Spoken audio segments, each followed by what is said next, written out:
Forgetting Sarah Marshall is a pretty popular film, and I do understand why.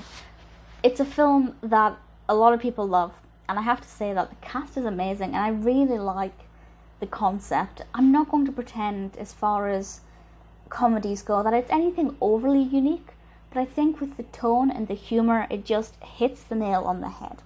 This was released in 2008, directed by Nicholas Stoller, written by Jason Segel, and starring Segel as well as Kristen Bell. Mila Kunis is in it, Russell Brand, not really a big fan, but Jack McBrayer, who I absolutely love, Jonah Hill, Paul Rudd.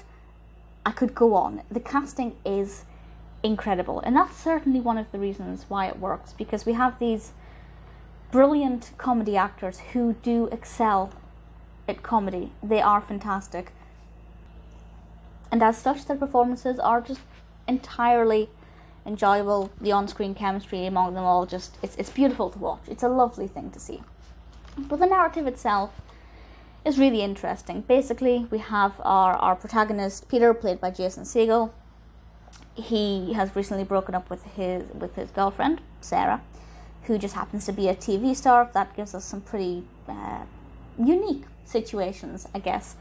He goes to Hawaii to just kind of get over things, and it turns out that actually Sarah Marshall is actually also going to be there. She's going to the same destination, unbeknown to him, and she has her new boyfriend. So the one thing he was going there to do, to forget her, the exact thing he can't do. And just that moment where he realizes this is just so beautiful and so funny.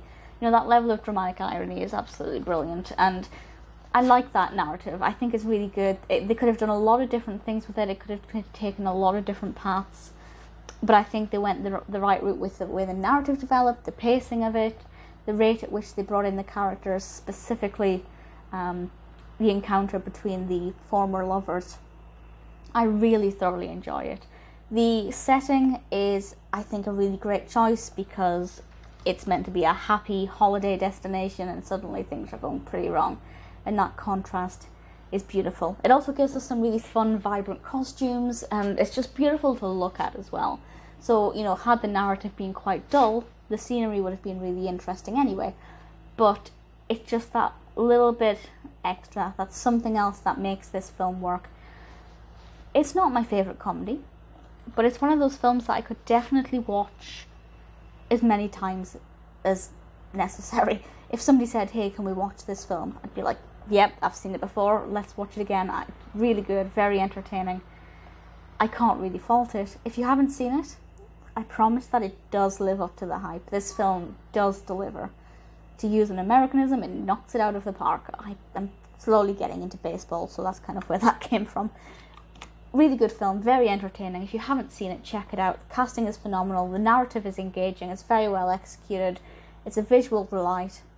I promise you will enjoy Forgetting Sarah Marshall.